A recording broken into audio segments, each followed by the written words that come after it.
विश्व महामारी कोविड-19 को लेकर स्नेहिल संस्था द्वारा आयोजित गोष्ठी कोविड-19 कल, आज और कल में आप सभी का स्वागत है। आज हमारे बीच में सुप्रतिष्ठित उपन्यासकार, कहानीकार, व्यंग्यकार डॉक्टर सूर्य बालाजी उपस्थित हैं। डॉक्टर सूर्य बालाजी को पाठकों की लेखिका कहा जाता है। मैंने आपकी काफ़ी कहानियाँ पढ़ी हैं और पढ़ने के बाद मैंने पाया है कि आप भारतीय संस्कार, भारतीय मूल्यों को लेकर चले हैं और यही बात आपके व्यक्तित्व में भी झलकती है। अगर मैं आपके प्रसिद्ध उपन्यासों की बात करूँ, तो उनके उपन्यास हैं मेरे संधिपत्र, सुबह के इंतज़ार तक, अग्निपंखी, यामिनी, कथा दीक्षांत।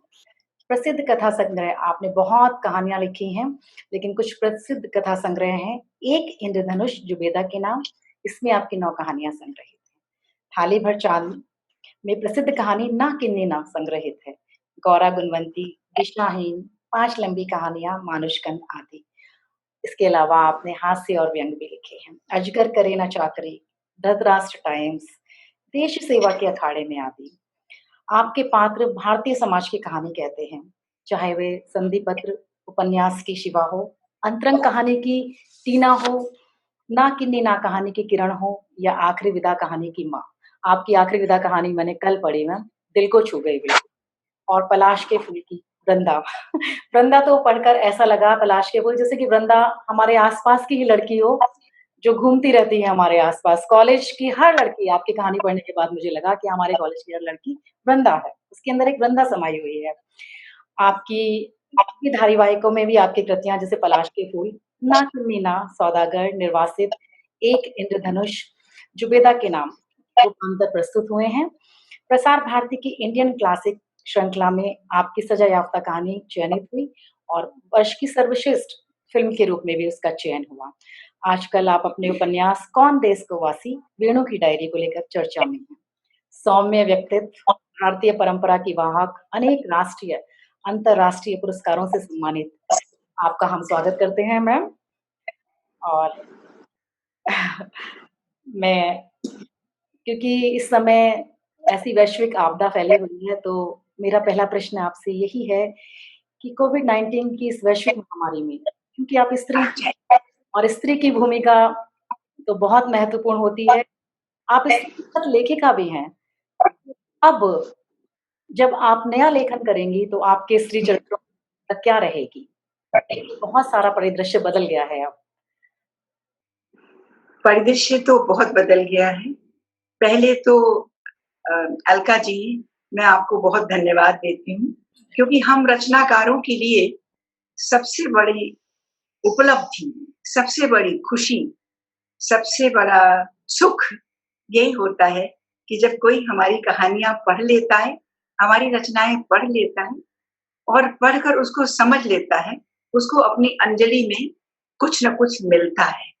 तो आपने जो कुछ कहा और जितनी कहानियों, जिन उपन्यासों के नाम लिए, जिन मेरे स्त्री चरित्रों के नाम लिए, उससे मन बहुत मेरा तृप्त हुआ, अच्छा लगा। और आपको ये बता दें कि जो आप इस समय पर आई हैं, तो समय तो सचमुच बहुत-बहुत दुर्भाग्यपूर्ण है। इतना भयावह, इतनी विकराल, ऐसी आपदा अभी तक शायद हज़ारों वर्षों में कभी नहीं आई थी, कभी नहीं आई थी। ऐसे बहुत पैंडेमिक, बहुत से एपिडेमिक फैले। 2-3 चीज़ें थी, पहले तो विश्व इतना सिकुड़ा नहीं था, हम इतने ग्लोबल नहीं हुए थे, तो चीज़ें किन्हीं देशों में रह गई सिकुड़ कर। लेकिन इस समय जो भयावहता है कि पूरा विश्व एक स्टैंड स्टिल, भौचक्का, उद्विग्न, सन्नाटा उसमें घिरा हुआ है। लेकिन ऐसे में हमारी चुनौतियाँ बहुत ज़्यादा बढ़ जाती हैं। उसकी चुनौतियों की बात करने से पहले मुझे अपने सबसे प्रिय ग्रंथ रामचरितमानस याद आता है। मानस की एक चौपाई है, धीरज, धर्म, मित्र, अरुणारी, आपत्काल परखिए चारि। अर्थात आपत्ति के समय में ही हमारे धैर्य, हमारे धर्म, हमारे मित्र, मतलब मित्र पड़ोसी जो कहिए, और स्त्री की पहचान। गोस्वामी जी ने पुरुष की पहचान नहीं कहा, स्त्री को एक अलग श्रेणी में समानांतर खड़ी करके देखा कि स्त्री की पहचान में, मतलब एक तरह से स्त्री जो है उसका बहुत जबरदस्त सपोर्ट सपोर्ट सिस्टम जो स्त्री का होता है, मैं कहती हूँ पूरे विश्व का सपोर्ट सिस्टम। अभी आज मैं कहीं समाचार में पढ़ रही थी, तो उन स्त्रियों के चित्र थे जिन्होंने इस आपदा के समय जिन जिन जिन देशों की डोर स्त्री कर्णधारों के हाथ में रही है, वहां पर इस आपदा को किस तरह संभाला गया है। अभी ये समय हमारे पास सीमित है, मैं उनके सबके नाम लेना ठीक नहीं।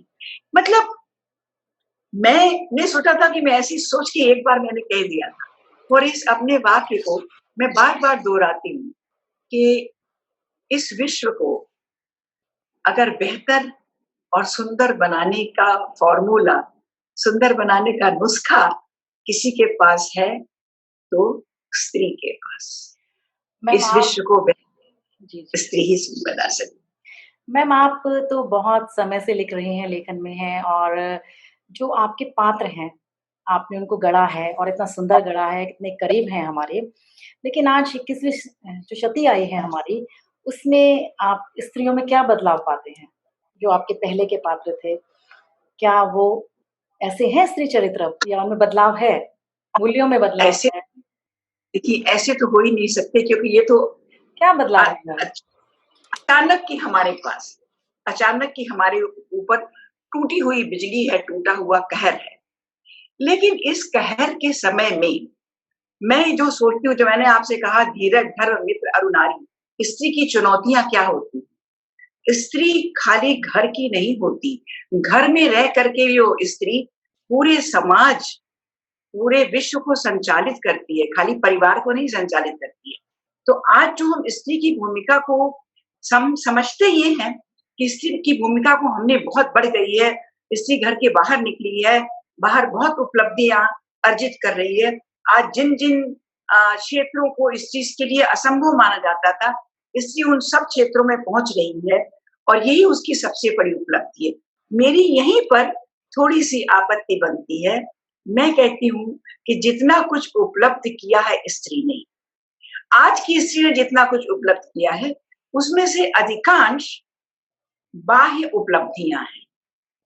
वो पायलट बन गई है, वो उसमें जा रही है, स्पेस से जा रही है, बहुत बड़ी, ये कोई कम बड़ी उपलब्धियां नहीं है। लेकिन क्यों हम देख रहे हैं कि आज दिनों दिन, नहीं सारे समाजशास्त्री कह रहे हैं कि मानवीयता का, मानवीय मूल्यों का क्रमशः ह्रास हो रहा है। मुझे तो लगता है ये भी कह दें कि आज लोग भी कह रहे हैं कि ये जो इतनी बड़ी आपदा आई है, ये कहीं न कहीं क्या प्रकृति ने हमको सबक सिखाने की ठानी। हम मानवीय से सभ्यता के चरम पर पहुंचकर इतने अमानवीय होते चले जा रहे थे। हमने मनुष्यता के नाम पर क्या कुछ कहर नहीं गुजारा मनुष्य के ऊपर ही, पर्यावरण की क्या स्थिति हमने कर दी। तो ये जो कोरोना का कहर है, इसमें ये बात तो माननी पड़ेगी कि आप देख लीजिए पर्यावरण बहुत अच्छा हो गया। हमें शहरों से, उत्तर प्रदेश वहाँ के शहरों से हमें हिमालय की चोटियां दिखाई पड़ने लगी। ये है, लेकिन इससे मनुष्य की जो, ये तो एक उसका जो मैं कहती हूँ ना सकारात्मक प्रभाव पड़ा। दूसरा, मैं ये पहले बता दूं आपके प्रश्न से थोड़ा हटकर, दूसरा बहुत बड़ा मैं प्रभाव ये मानती हूँ कि हमारा कॉस्मेटिक व्यापार, हमारा ये जो प्रसाधन व्यापार उद्योग जो सीमा पार कर रहा था, मैं उससे जरा भी, आज की बात नहीं है, मेरी सारी कहानियों में भी है, उसमें भी है। मेरी नायिकाएं हैं, मेरी पूर्णाहुति की उसकी बेटी है, वो उस सीधी चप्पलों में, मैं सोचती हूँ कि हमने क्या किया था। हम सारा कुछ बाह्य पर केंद्रित करते चले जाते। क्या स्त्री का बाह्य ही संप्रेषण ही है? स्त्री को सिर्फ आकर्षण और सिर्फ उसका प्रतीक क्यों होना चाहिए? स्त्री को आंतरिक सौंदर्य का प्रतीक क्यों नहीं होना चाहिए? तो मुझे लगता है आज ये जो हमारा समय ये है, ये हमारी स्त्री जो मेरी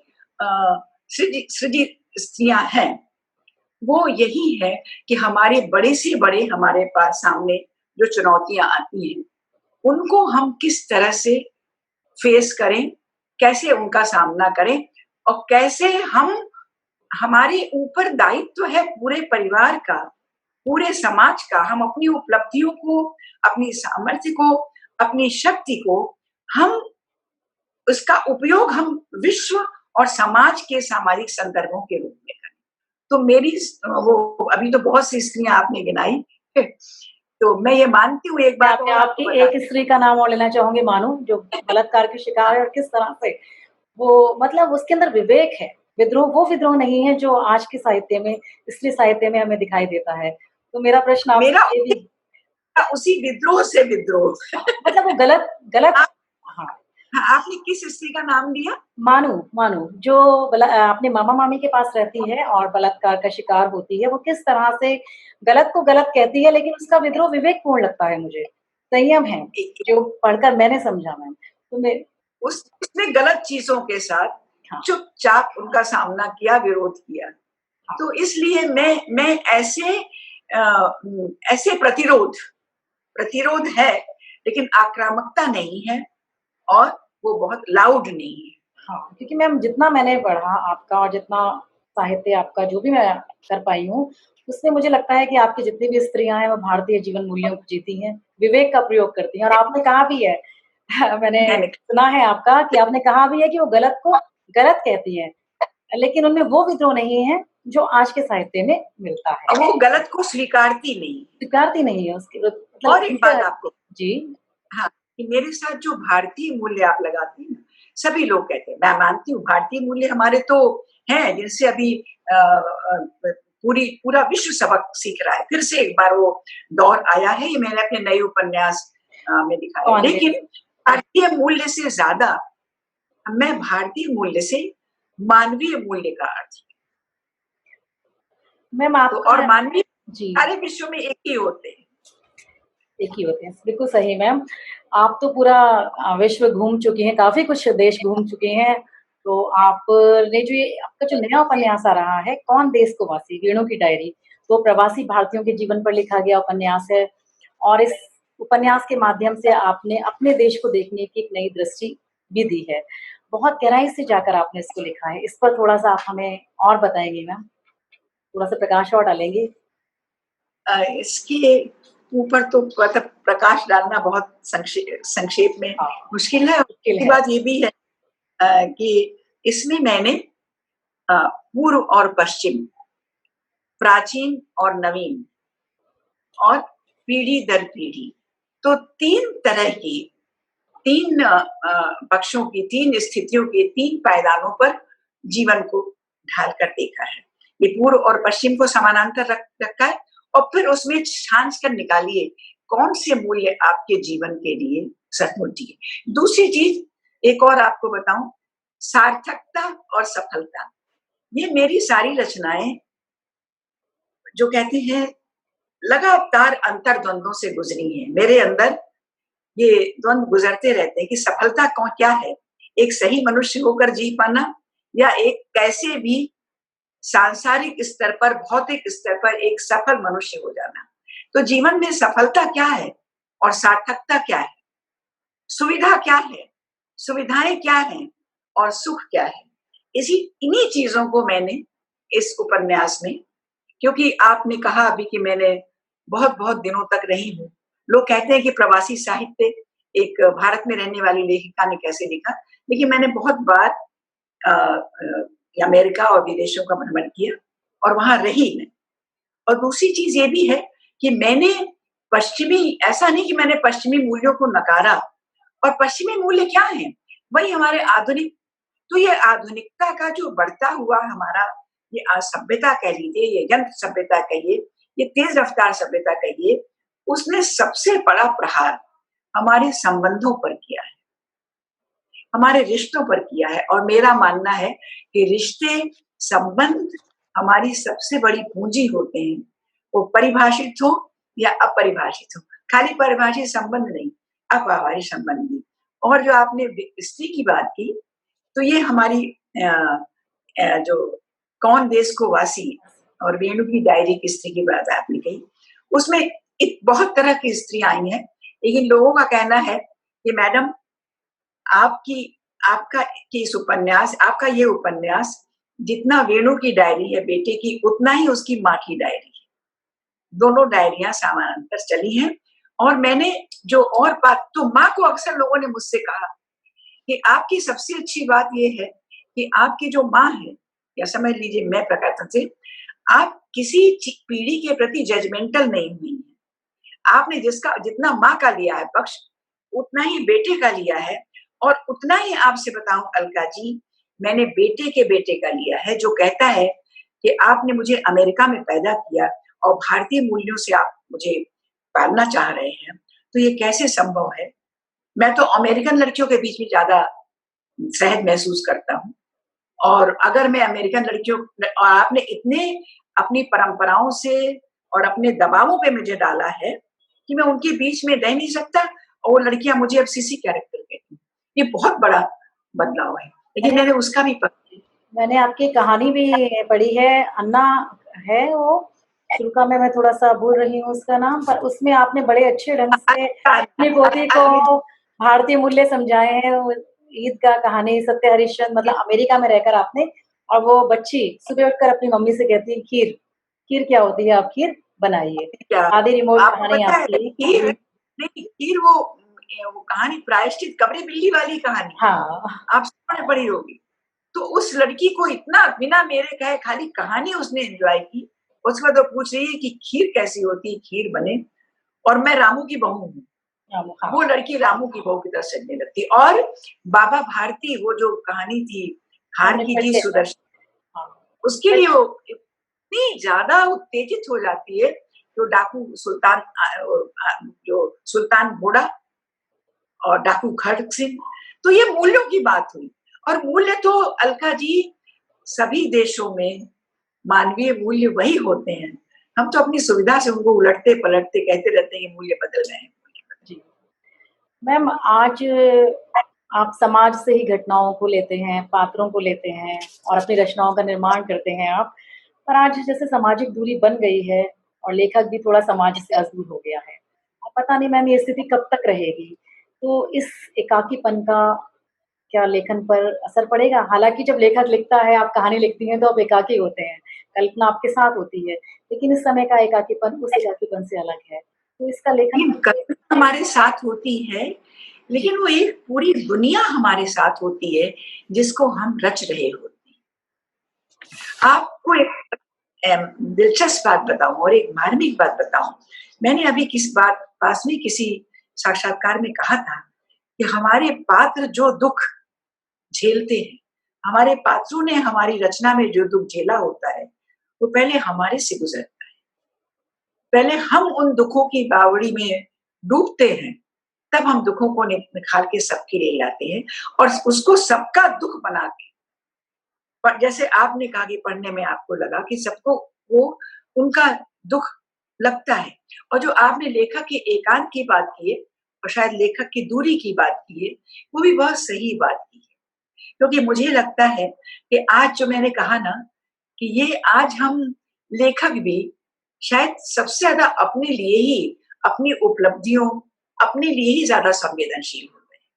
हम लिख रहे हैं, हम गाँव की चीज़ लिख रहे हैं, लेकिन वो ज़मीनी हार्दिकता, वो एक कागज़ी चीज़ बन जा रही है। हम स्त्री से लड़ाइयाँ लड़वा रहे हैं, स्त्री को आक्रामक बना रहे हैं, स्त्री को, तो ये जो हमारा धीरे-धीरे एक दृष्टिकोण बना है, लेखक समझता है कि उसने बहुत ज़मीनी चीज़ दे दी। लेकिन जब तक पढ़ते हुए पाठक को वो उसकी अपनी कहानी ना लग जाए, तब तक तो हम यही मानेंगे कि लेखक और पाठक में दूरी है। तो आज हम लेखकों का, हम पिछली पीढ़ी हो या नई पीढ़ी हो या और अगली नई पीढ़ी हो, उनका पहला वो यही होगा कि हम इस बीच की खाई को बाँटें। हम सचमुच सचमुच उस अपनी रचना को, ये उनकी रचना पूरी तरह हो, और लिख भी रहे हैं। ये मैं मानूँगी कि आज का लेखक भी, आज की सेंसिटिविटी, आज का लेखक, लेकिन हाँ, वो उस दुनिया के कितने करीब होकर लिख रहा है। ये उस लेखक के लिए एक बड़ी चुनौती है। तो आज का समय है, वो इंटरनेट पर पाठकों का ध्यान आकर्षित करने के लिए बहुत सारे कार्यक्रम आसानी से उपलब्ध करा जी, देता है। तो जी। ऐसे में कहानीकार को पाठकों को लुभाने के लिए क्या विकल्प हैं नए? क्योंकि और मुझे लगता है कि जैसे हम भी हैं, हम फटाफट कहानियों का छोटा रूप प्राप्त करना चाहते हैं, कम में ज़्यादा पाना चाहते हैं, तो क्या उपन्यासों का विलुप्त होना तय है? बहुत बहुत अच्छी बात आपने कही है, बड़ी अच्छी जिज्ञासा आपने की है। हम खुद भी इससे होते हैं, हमको मुझे कभी-कभी लगता है, मैंने कहा भी अपने जो हास्य व्यंग्य मैं लिखती हूँ, उसके लिए भी और कहानी के लिए भी, कि कुछ ऐसा लगता है कि आज पाठक भी बहुत जल्दबाज़ी में है और लेखक भी बहुत जल्दबाज़ी। वो लिखने और पढ़ने का वो इत्मीनान, वो एकांत, वो डूब हमारे अंदर से गायब हो रही है। हमारे साथ लिखने के साथ ही हम उसको कहाँ-कहाँ पहुँचाने की सीढ़ियों से इतनी ज़्यादा प्रलोभन हमारे पास है, चारों तरफ इतने हम दोष नहीं दे रहे हैं। इसका अर्थ ये नहीं कि हम किसी इसको इस अब मैं मेरी पूरी रचना धर्मिता में, पूरी रचना कर्म में कहना चाहिए अलका जी, कहीं कोई खलनायक या खलनायिका नहीं है। खलनायिका स्थितियाँ होती हैं। स्थितियाँ होती हैं जो व्यक्ति से वैसा करवाती हैं। तो आज के पाठक या लेखक को भी मैं दोष नहीं दे रही हूँ। समय ऐसा आ गया है कि जो आपने कहा कि उनको चाहिए कि जल्दी से जल्दी और अच्छा से अच्छा हम जल्दी से जल्दी मिल दिख जाएँ और चर्चित हो जाएँ। वो चाहते हैं कि हमें जल्दी से जल्दी पहली लाइन के साथ रचना हमें आकृष्ट करे। तो ये थोड़ी-सी तकलीफ़देह बात है कि हर रचना और लेकिन लेखक के लिए ये चुनौती भी इसे छोड़ के लेखक को अपने एक ऐंठ में बैठना नहीं होगा। लेखक की ये कोशिश होनी चाहिए और कोशिश क्या होगी और ज़्यादा मेहनत। वो कम लिखे, लेकिन ऐसा लिखे कि जो पहले शब्द, पहले वाक्य के साथ पाठक को इस तरह अपने अपनी गिरफ्त में ले और हर पाठक को कुछ न कुछ तो उसकी अंजलि में जाए। मैम आज आप इस कोविड-19 के संदर्भ में मैं एक बार आपसे फिर वही प्रश्न थोड़ा-सा दोहराव भी हो जाता है, पर मैं ये आपसे कहना चाहती हूँ कि आप क्या संदेश देना चाहेंगे इस विषम परिस्थिति में? जो क्योंकि स्त्री एक सीमा में नहीं बंधी है, अंतर्राष्ट्रीय स्तर पर हर स्त्री एक ही है, एक सी ही उसकी समस्याएँ हैं और आज वो दोहरी भूमिका में है। और जी, मुझे लगता है कि आज शायद मैं पुरुषों के खिलाफ नहीं हूँ, पर मुझे लगता है कि शायद पुरुषों को भी समझ में आया है कि घर में रहने वाली स्त्री जिसे हम कह देते हैं घरेलू हो, हुँ? जी, उसकी क्या महत्ता है? क्योंकि परिवार जी। घर से ही उसी स्त्री से बनता है।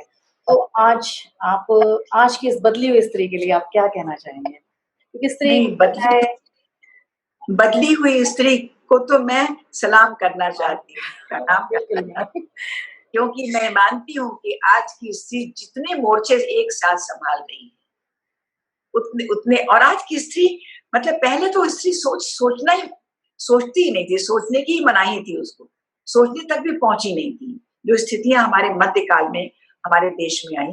लेकिन आज की स्त्री जितने स्तरों पर ये लड़ाई लड़ रही है, वो हम देख रहे हैं। लेकिन मुझे लगता है एक थोड़ी-सी कि वहाँ उसको हारना नहीं है। कहीं जो जो एक छोटी-सी चीज़ ये होती है कि हम ही क्यों कर रहे हैं? तो मुझे लगता है कि स्त्री ने बहुत कुछ पाया है, लेकिन स्त्री को स्वयं ये सोच कर ना बैठे कि हाँ, मुझे तो अब सब कुछ मैंने इतना कर लिया। मैं हमेशा कहती हूँ दूसरों से किसी ने मेरा कुछ मेरे ऊपर वो टीवी श्रृंखला वगैरह बनाई थी, बहुत प्रशंसा कर रही थी। तो मैंने उससे कहा था कि लेट अदर्स एडमायर कि स्त्री को खुद ये समझना है कि नहीं अभी भी उसकी तलाश उसको अपना स्त्रीत्व नहीं खोलना है।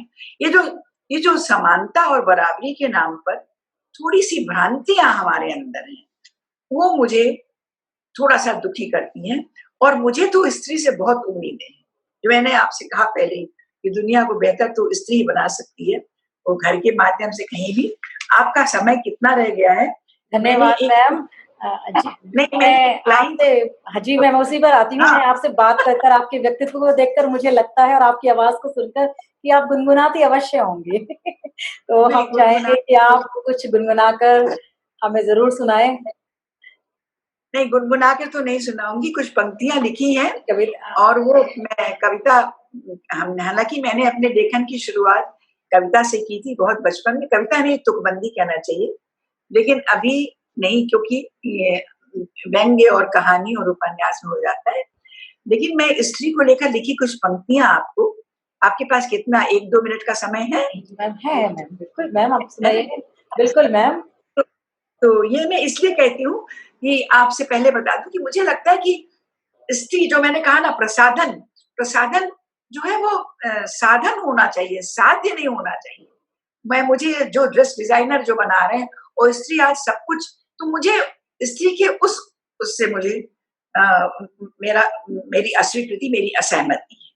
और मुझे लगता है कि स्त्री अपने अंदर जो उसकी मनीषा का, उसकी आंतरिकता का, उस वो आत्मविश्वास, स्त्रीत्व का आत्मविश्वास, स्त्रीत्व के आत्मविश्वास को लेकर के उसको किसी प्रकार की जो कहते हैं ये नहीं होनी चाहिए, संकोच नहीं होना चाहिए। अब पुरुष, प्रेमचंद ने कभी कहा कि पुरुष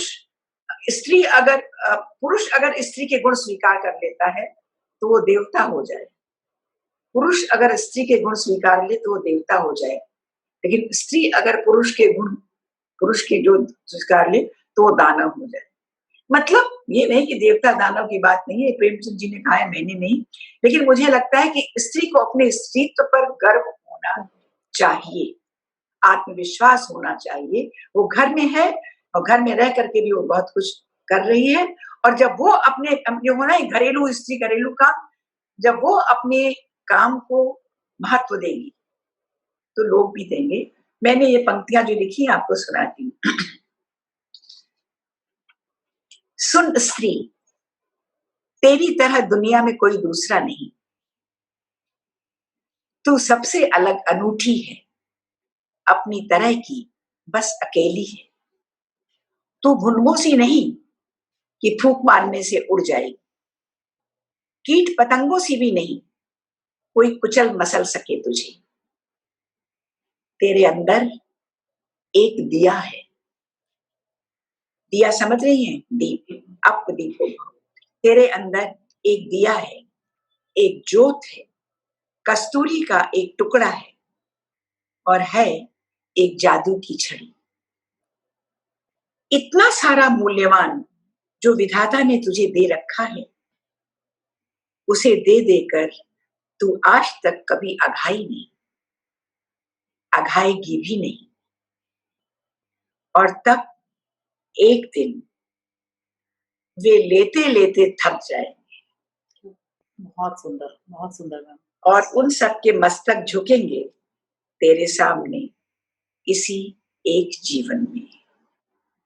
तो मेरा सिर्फ यही कहना है कि स्त्री अपने अंदर वो आत्मविश्वास संबलित करे कि उसे ये जो दुहाई देना है अपने न्याय की, उसकी नहीं, वो शक्ति अर्जित करे। वो शक्ति आत्मशक्ति की बात होती है, मानसिक शक्ति की बात होती है, विवेक की शक्ति की बात होती है, कि वो जो देने वाली बात में कहते हैं। इस माने में पुरानी स्त्रियों की बात करती हूँ कि वो बहुत देती थी। आज हम बौद्धिक ज्यादा है, भावनात्मक कम है। भावना की शक्ति पर मैं बहुत विश्वास रखती हूँ। दुनिया में बड़े से बड़े, और ये तो मैं मानती हूँ कि मेरी स्त्री तो झुक कर झुका लेती है, ये मैं कई बार कहती हूँ। और आपसे एक बता दूं कि जो बहुत समर्थ होगा ना, वही बर्दाश्त कर पाएगा, हर कोई नहीं कर सकता। बिल्कुल। बहुत सुंदर शब्द, बहुत सुंदर भावनाएं। और इसलिए आपको कहा जाता है कि भारतीय मूल्य और परंपरा में जो आपका अगाध विश्वास है, वही एक, मुझे लगता है कि एक स्त्री की संपूर्णता है। मैं ऐसा समझती हूँ, क्योंकि हमारे जो अपने जीवन मूल्य हैं, हमें उन्हें ही जीना चाहिए। बहुत-बहुत धन्यवाद मैम, आपसे बात कर बहुत सारे हमारे जो दिमाग के झरोखे थे वो खुले हैं, और आपकी कहानियाँ और उपन्यास पढ़कर वाक़ई में लगता है कि हम जो विद्रोह की स्थिति आज की स्त्री ने अपनाई है, उसको छोड़कर उसे संयम और विवेक से काम लेना चाहिए। बहुत नहीं, विद्रोह करे, लेकिन विद्रोह भी करे, लेकिन कहाँ करना विद्रोह का है रूप मुझे लगता है, और कैसे करना है। विद्रोह का रूप वो नहीं होना चाहिए जो आज है। वो धैर्य, वो धीरज। बहुत धन्यवाद मैम, बहुत अच्छा आपसे लगा, प्रेरणा मिली। हम फिर मिलेंगे। ये हमारी अभी शुरुआत है और इस कई पड़ाव अभी हमें आपके साथ गुज़ारने हैं। बहुत-बहुत धन्यवाद। बहुत धन्यवाद, शुक्रिया। आप दोनों का बहुत धन्यवाद। शुक्रिया। बहुत